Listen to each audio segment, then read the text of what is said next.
Recent polling shows Democrats leading on the generic congressional ballot ahead of the midterm elections. But a new study argues the Democratic Party is making things more difficult for itself by flooding money into long-shot races instead of some under-the-radar contests that could actually decide the balance of power in Washington.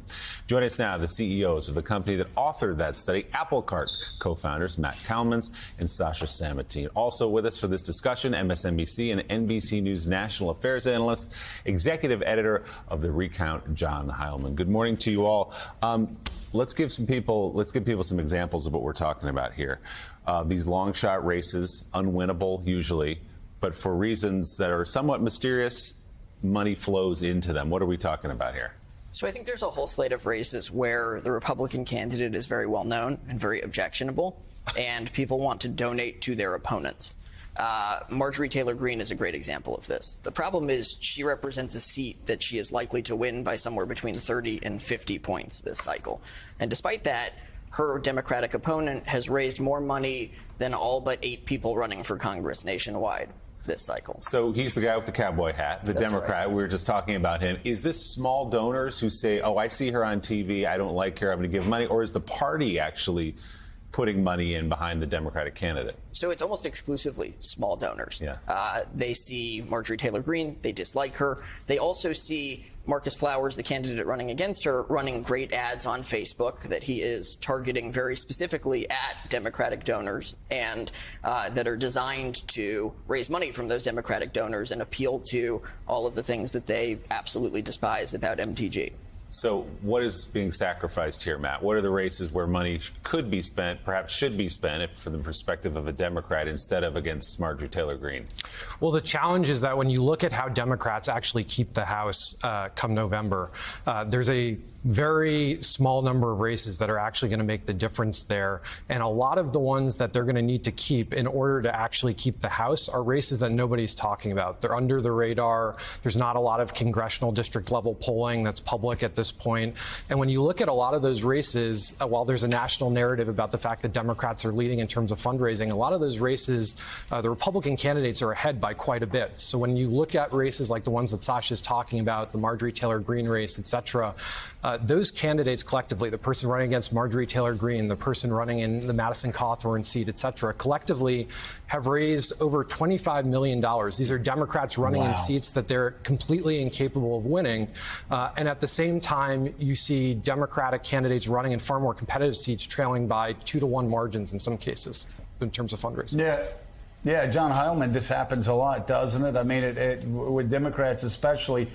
Happened in South Carolina. Everybody wanted to get Lindsey Graham out of there. Had a great candidate. Democrats had a great candidate who's now running, who's now running the DNC. But I'm sorry. I could have told everybody at the beginning of the process, Republicans weren't going to lose South Carolina, but the money kept pouring in. They just weren't. Yeah, I mean, I think, Joe, and I agree with you about the ultimate outcome in South Carolina. I'd say when you're talking about a Senate race, it's a little different in those contests just because you don't usually get quite as extreme candidates winning statewide as you do in particular congressional districts. And I think what these guys are pointing to is you start at the point where, there's a reason why Marjorie Taylor Greene gets elected in the first place. She gets elected in that district because anybody who's Republican could get elected there. Number one, it's a very strong red district. Right. And number two, it's an extreme district that's willing to tolerate her lunacy. So that's going to be an uphill fight for any Democrat. You're obviously not going to field the left-wing Democrat. And even in the center, that's not a district that's going to be hospitable towards a moderate Democrat. There are people who are perfectly happy to have Marjorie Taylor Greene representing them. The question, I think, for you guys is whether, look at a rational allocation model, if the Democratic Party, if there was such a thing, could play God, they would take those dollars and say, these are wasted dollars. Let's go spend them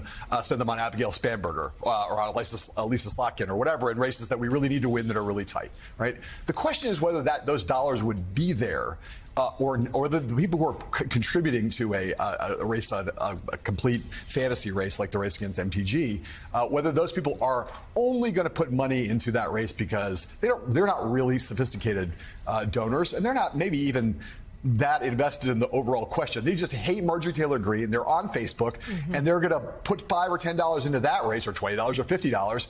But if you ask them to contribute to Abigail Spanberger, they'd be like, I don't care about that. I care about trying to beat Marjorie Taylor Greene, and I know it's a long shot, but why not? Well, I think that's exactly the sort of impetus among voters that we're speaking to today.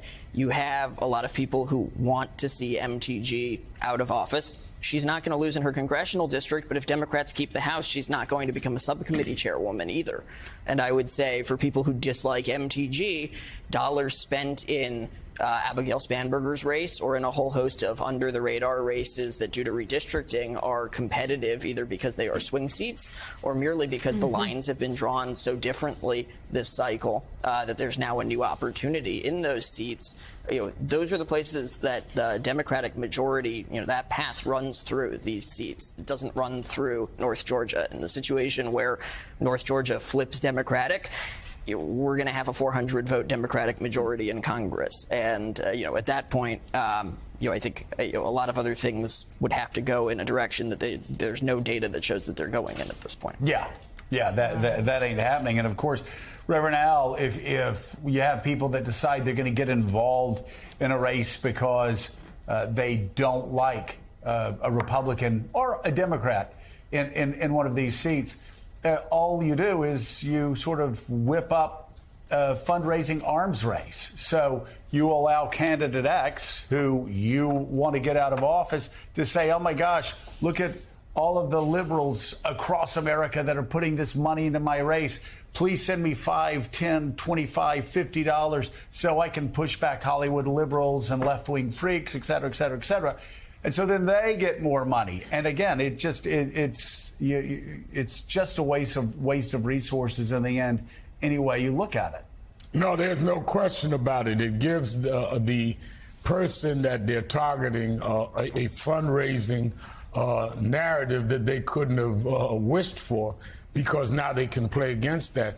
But the real problem is when you look at the national Democrats, Jamie Harrison and others that are running the DNC, they can't really easily, listening to Sasha, they can't easily tell people, well, don't put money here, put money there, because they can't go against their own base. So it puts them in a very precarious position. They just have to sit back and let it happen, because these people are not driven by the Democratic National Committee. They're driven by their dislike for somebody like Congresswoman Greene.